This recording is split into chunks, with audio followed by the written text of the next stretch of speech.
لا حول ولا قوة إلا بالله العلي العظيم. أعوذ بالله من الشيطان اللعين الرجيم. بسم الله الرحمن الرحيم. الحمد لله الذي لا يبلغ مدحته القائلون ولا يحصي نعماءه العادون ولا يؤدي حقه المجتهدون الذي إذا قضى أمرا فإنما يقول له كن فيكون. والصلاة والسلام والتحية والإكرام على سر الله المخزون والعالم بما كان وما يكون وعلى أهل بيت الذين أذهب الله عنهم الرجس والذين هم من الله مطهرون. ولعنة الله على أعداء محمد وآله الطاهرين من ليلنا هذا إلى يوم يبعثون. أما بعد فقد قال الله سبحانه تبارك وتعالى في كتابه المكنون وقوله الحق. بسم الله الرحمن الرحيم. نون والقلم وما يسطرون. صلوات.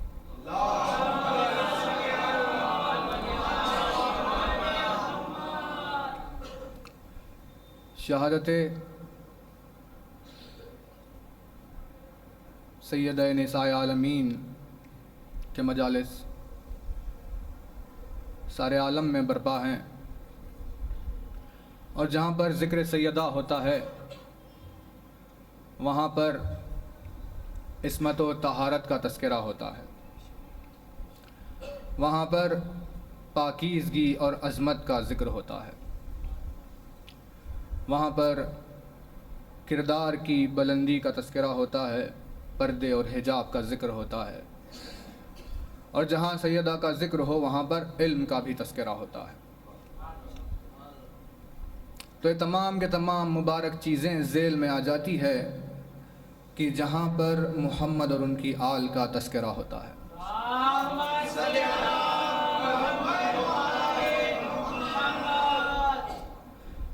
تو اسی علم کے تعلق سے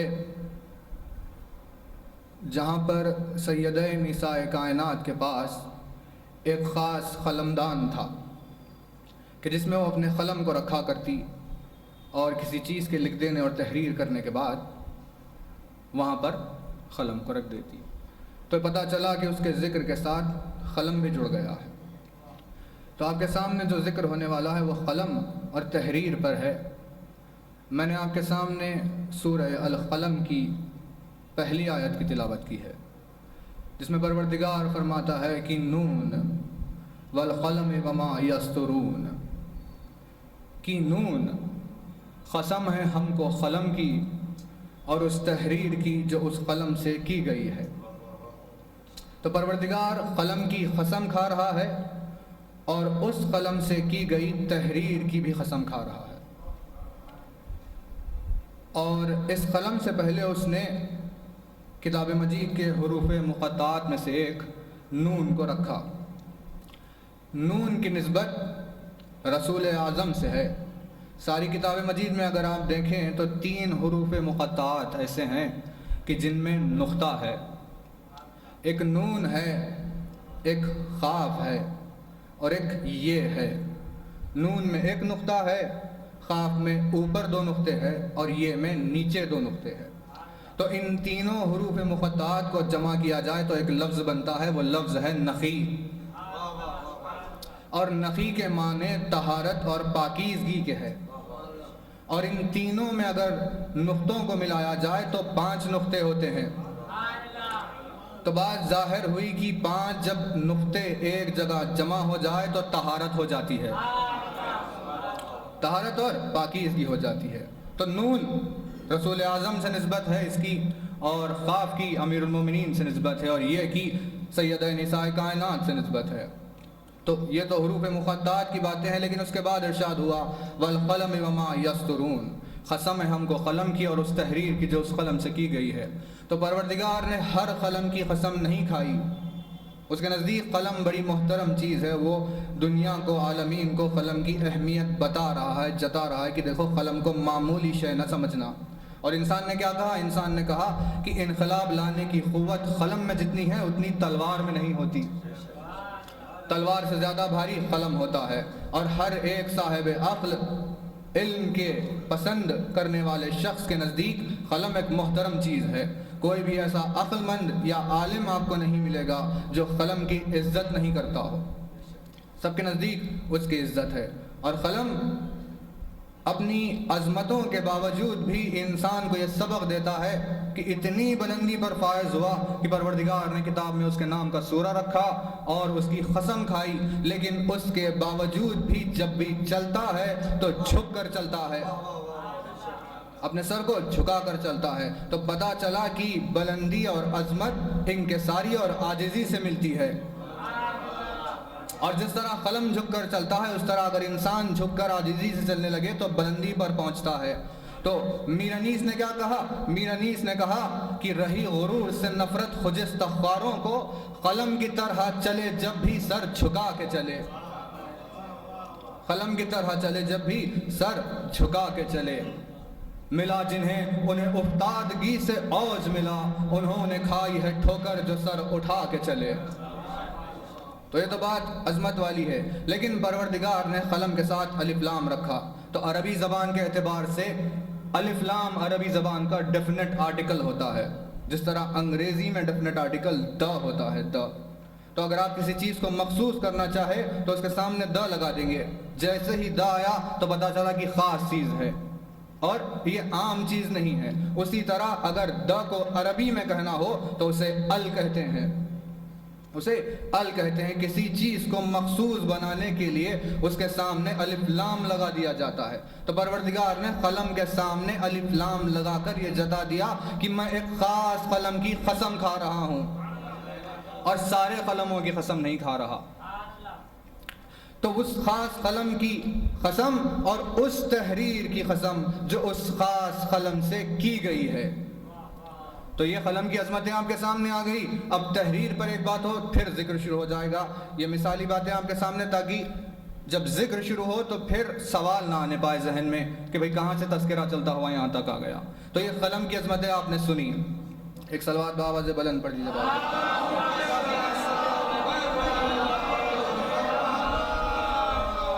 اب دوسری قسم تحریر کی قسم ہے، اس قلم سے کی گئی تحریر کی قسم۔ تو تحریر کے تعلق میں انسانی مزاج میں بھی آپ کو ملے گا، انسانیت کا دستور یہ رہا ہے ہمیشہ سے کہ وہ کہیں گے کہ بھئی ایسا کام کرنا کہ کسی اچھی تحریر میں، کسی اچھی فہرست میں، کسی اچھے مقام پر ہمارا نام لکھ دیا جائے۔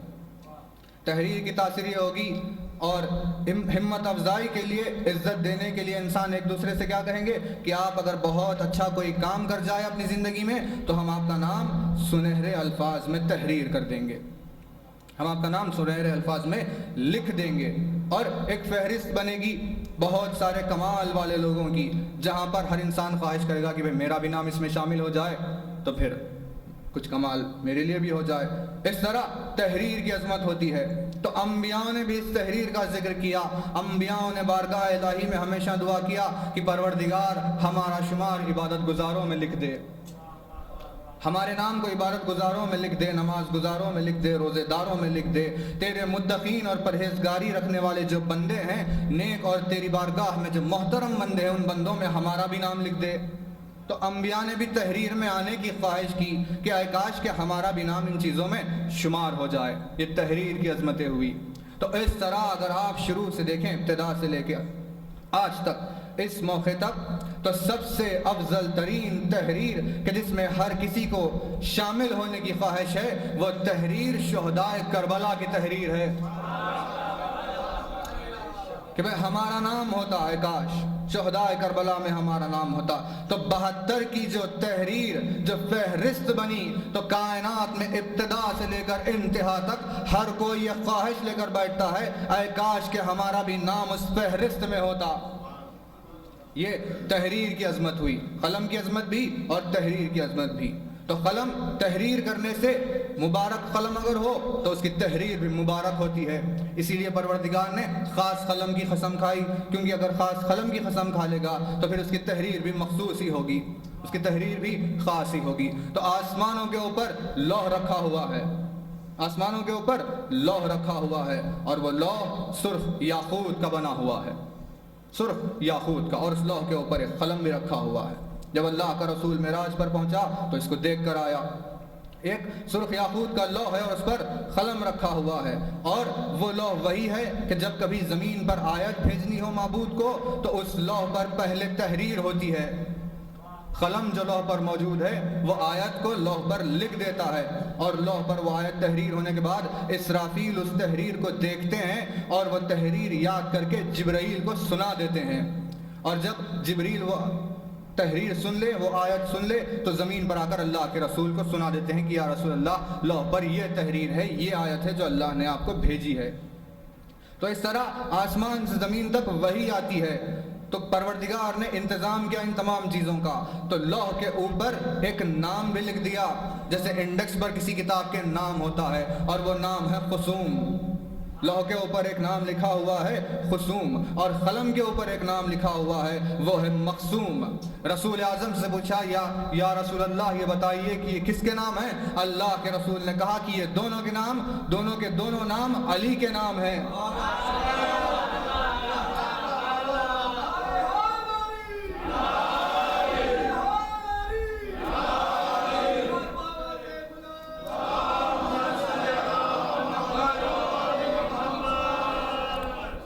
یہ دونوں نام علی کے نام ہیں، اور خصوم لوح پر اسی لیے لکھا گیا تاکہ جب آیت اس پر تحریر کی جائے تو لوح اپنے سینے پر آیت کو تحریر کرنے کی طاقت لا لے، اسی لیے علی کا نام لکھا، اور قلم پر اسی لیے علی کا نام لکھا تاکہ جب آیت وہاں سے آئے تو قلم اس کو لوح پر لکھنے کی طاقت لا لے۔ تو زمین کی مخلوق کی طرف تو بات کہاں ہو رہی ہے، علی کا نام آسمانوں میں موجود چیزوں کو قوت بخشتا ہے،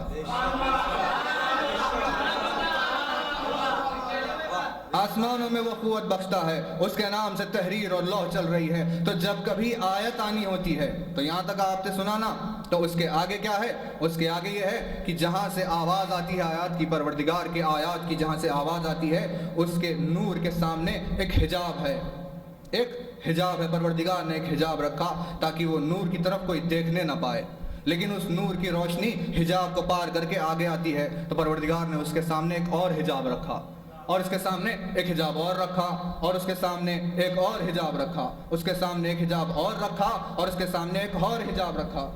تو اس طرح ایک کے بعد ایک پروردگار نے 90 حجابوں کو رکھا، اور 90 حجابوں کے بعد لوح و قلم رکھا، اور لوح و قلم کے بعد اسرافیل کو کھڑا کیا، اور اسرافیل سے 1000 نوری سال کے فاصلے پر جبریل کو کھڑا کیا۔ تو جب کبھی رسول اعظم کو کوئی آیت بھیجنی ہو تو پردے پہلے حجاب کے پیچھے سے آواز آتی ہے کہ الحمدللہ رب العالمین۔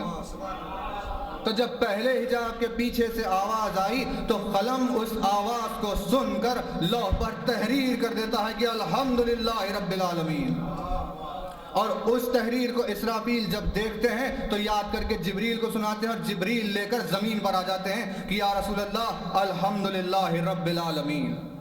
تو آپ نے غور کیا الفاظ یا نہیں کہ سب سے پہلے اب جب آیت کو رسول اعظم کے پاس بھیجنا ہو تو اس کی سب سے پہلے ابتدا اس حجاب کے پیچھے سے ہوتی ہے جہاں سے ایک آواز آتی ہے ہر آیت کے جملے اور الفاظ کی۔ تو پروردگار کی توحید تو ایسی ہے کہ آواز نہیں رکھتا۔ ایک صلوات پڑھ دیجئے بارگاہ ہے۔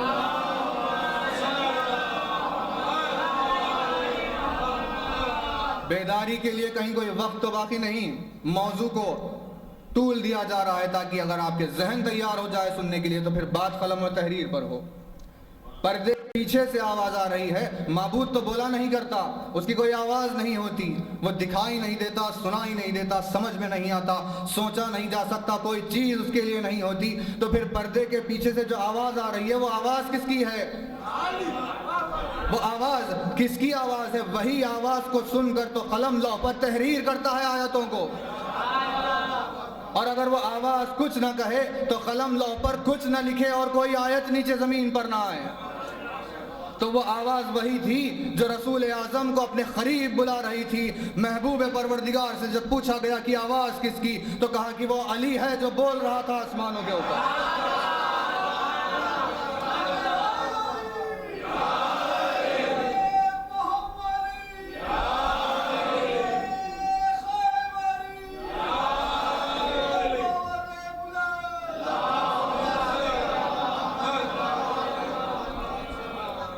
آسمانوں کے اوپر علی بولتا ہے، اس کی آواز سے آیت تحریر ہوتی ہے اور اس کے بعد زمین تک آتی ہے۔ وہ خاموش رہ جائے تو کتاب مجید خالی رہ جائے۔ اسی لیے ہم علی کو اللہ کی زبان کہتے ہیں کہ وہ لسان اللہ ہے، وہ بولے تو پروردگار کے الفاظ ہوتے ہیں۔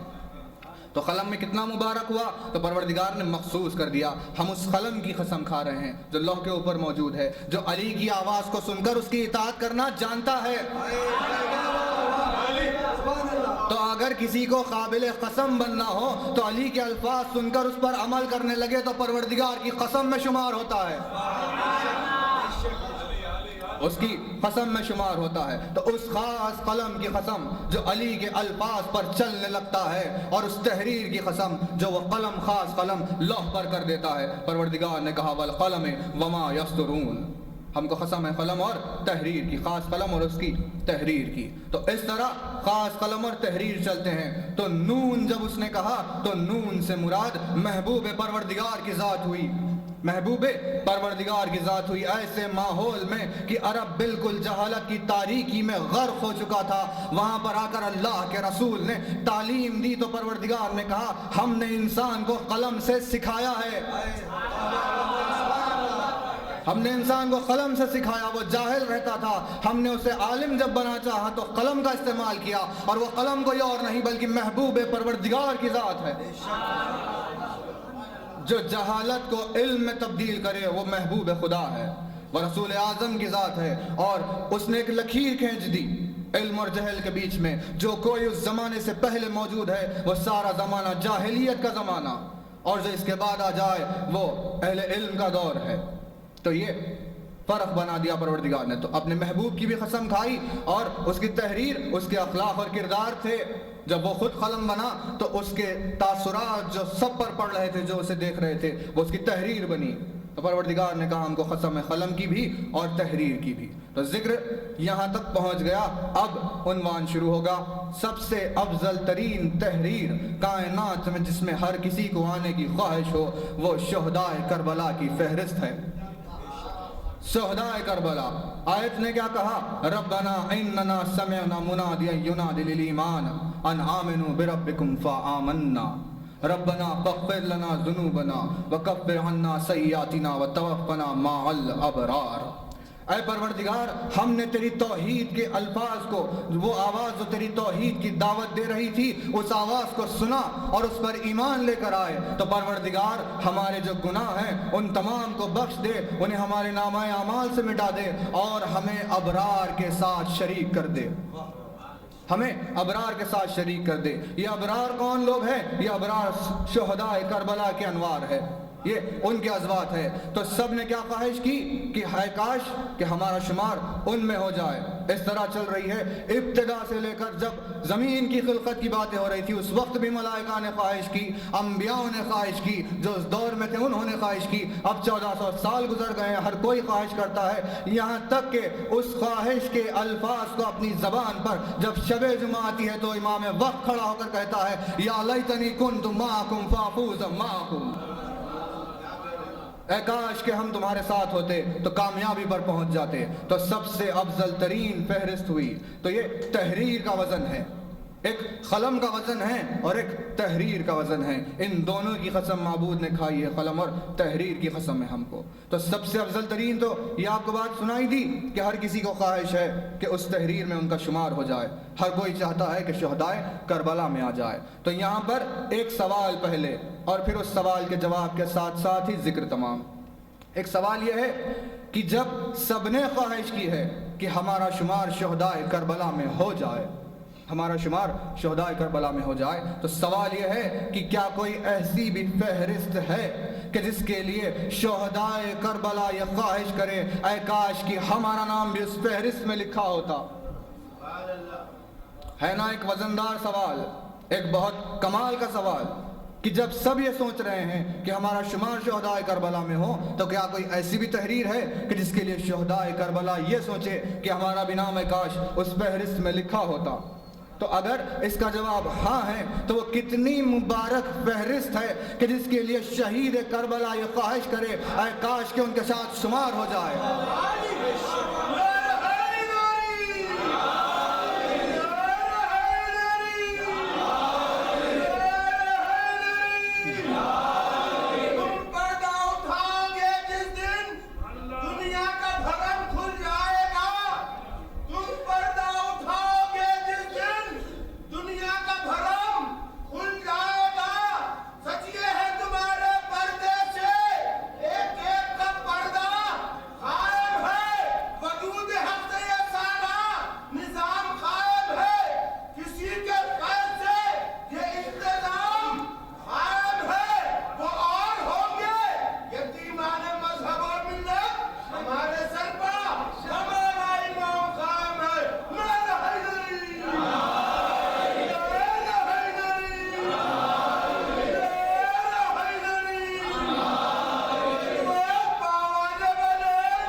تو سب سے عظیم فہرست بن گئی شہداء کربلا کی ذات۔ تو جس فہرست میں وہ نام لکھے گئے ہیں تو وہ قلم کتنا مبارک ہوگا جس قلم سے شہداء کربلا کے نام لکھے ہوئے ہوں، اور وہ ہاتھ کتنے مبارک ہوں گے کہ جو ہاتھ جن ہاتھوں نے اس قلم کو اٹھا کر ان ناموں کو لکھا ہو۔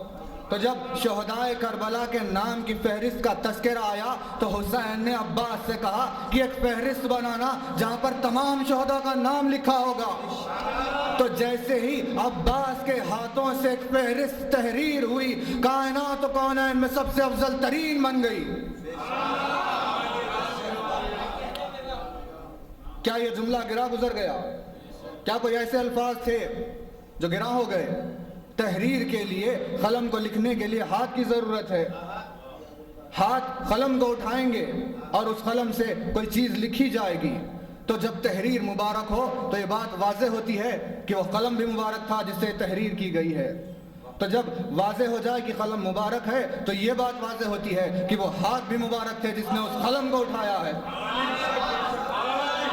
تو اب جب شہداء کربلا کی فہرست تیار ہونی تھی تو حسین نے عباس سے کیوں کہا کہ تم اس فہرست کو تیار کرنا؟ کیونکہ اس کے ہاتھوں کی عظمت یہ ہوگی کہ جو نام وہ لکھ دے گا اس کے لیے انتہائی وقت تک آنے والے خواہش کریں گے اے کاش کہ ہمارا بھی نام عباس کے ہاتھوں سے لکھا گیا ہوتا۔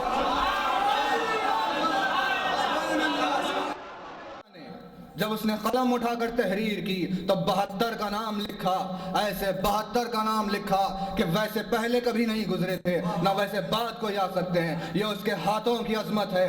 توحید پروردگار کی حفاظت میں ایک لشکر کھڑا ہوا، توحید پروردگار کی حفاظت میں ایک لشکر کھڑا ہو گیا جو ساری دنیا میں ظلم کے خلاف 72 کا لشکر کھڑا ہوا۔ تو وہ اللہ کا لشکر ہوا، اس کے مقابل میں آنے والا ابلیس کا لشکر ہوا، شیطان کا لشکر ہوا، طاغوت کا لشکر ہوا، معبود کی طرف سے ایک لشکر، اس کے مقابل میں کفر کا تمام ترین لشکر۔ تو ان 72 کے لشکر کو معبود نے جب اپنے لشکر کو تیار کیا تو اس لشکر کے علم اٹھانے والے علمبردار کو جب اس کی طرف نگاہ کی تو عباس کے ہاتھوں میں وہ قوت دیکھی کہ توحید پروردگار کی حفاظت میں جب کوئی لشکر کھڑا ہوگا تو اس کا علم اس کے مبارک ہاتھوں سے اٹھایا جائے گا۔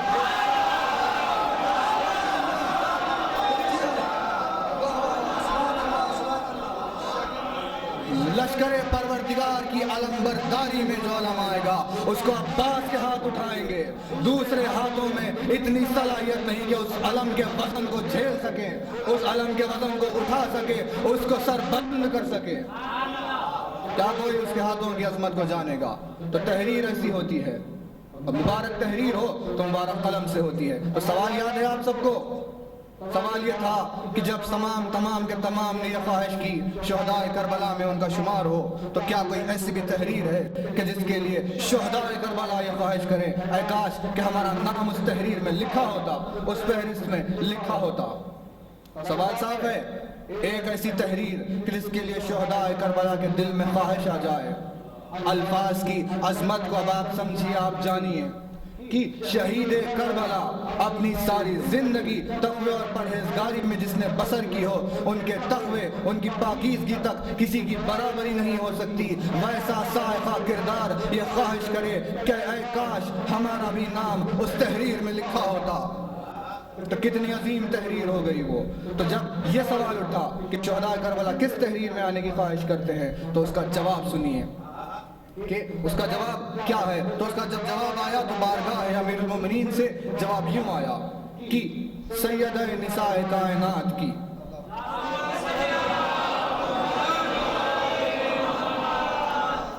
سیدہ نساء عالمین دختر رسول کے نکاح سے 40 دن پہلے، یعنی کہ 20 شوال کو 40 دن پہلے اللہ کا رسول بیٹھا ہوا تھا، محبوب پروردگار ایک مقام پر بیٹھا ہوا ہے۔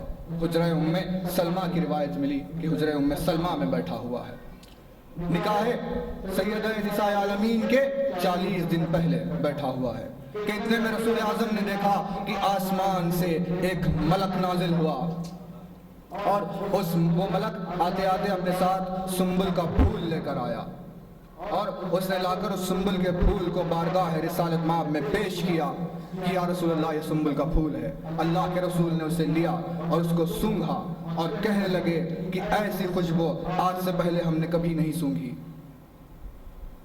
محبوب پروردگار یہ کہے کہ ایسی خوشبو ہم نے پہلے کبھی نہیں سونگھی، یہ کوئی معمولی الفاظ نہیں۔ اللہ کا رسول ایسی مبارک ذات ہے کہ کائنات کی سب سے بہترین خوشبو اس کی ذات سے نکلتی ہے۔ محبوب پروردگار سے زیادہ خوشبودار کوئی شے نہیں۔ جب کبھی کسی راستے سے، کسی گلی کوچے سے گزر جاتا تو کئی وقت ساعات کے باوجود بھی جب لوگ آ کر اس خوشبو کو محسوس کرتے تو جان لیتے کہ یہاں سے محبوب الہی کا گزر ہوا ہے، یہاں سے اللہ کے رسول کا گزر ہوا ہے، ایسی خوشبو اس کی۔ اور جب چادر میں آ کر چادر کو اوڑھ کر لیٹ گیا تو حسن و حسین اور علی نے آ کر یہی سوال پوچھا، بتائیے کیا اللہ کا رسول موجود ہے، کیونکہ ہم کو اس کی خوشبو محسوس ہو رہی ہے، اس کی سب سے بہترین خوشبو۔ اور اس خوشبو کے لیے ذکر میں ملا کہ چادر سے آ رہی تھی رسول زمن کی بو، چادر سے آ رہی تھی رسول زمن کی بو، دلہا نے سونگھی ہوگی نہ ایسی دلہن کی بو، حیدر کی، فاطمہ کی، حسین و حسن کی بو، پھیلی ہوئی تھی چار طرف پنجتن کی بو۔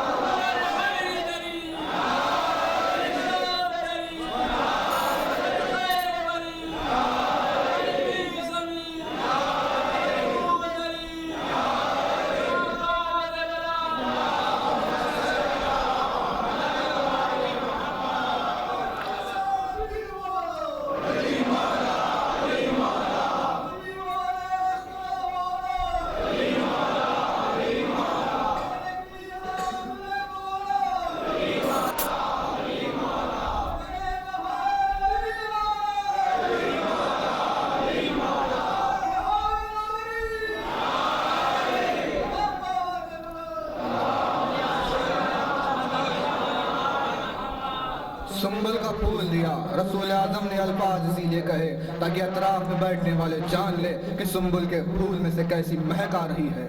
وہ پنجتن کی مہک آ رہی تھی۔ وہ ملک لا کر اس نے بارگاہ رسالت میں وہ پھول دے دیا۔ اس ملک کی بہت ساری خاصیتیں ہیں، اس میں سے ایک یہ ہے کہ اس ملک کو 24 سر تھے، اس ملک کو 24 سر تھے، اور ہر ایک سر میں اس کو 1000 زبانیں تھیں۔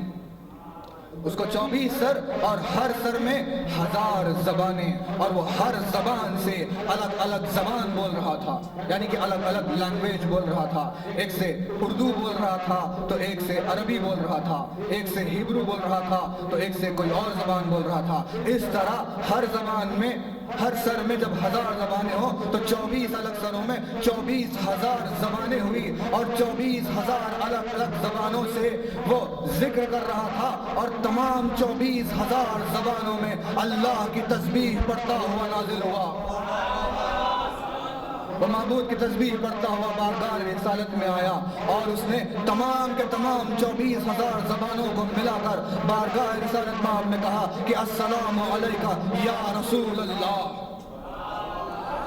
24,000 زبانوں کا سلام، تجھ پر سلام ہو اے وہ کہ جو اللہ کا محبوب ترین پیغمبر ہے، تجھ پر سلام ہو۔ 24,000 الگ الگ زبانوں سے اس نے سلام کیا، اور اس نے آ کر رسول سے کہا یا رسول اللہ میرا نام سرسائیل ہے، یا رسول اللہ میرا نام سرسائیل ہے، اور میں آپ کے پاس اسی لیے آیا ہوں تاکہ آپ کو یہ بتاؤں کہ اللہ نے کہا ہے کہ نور کا نکاح نور سے کر دو۔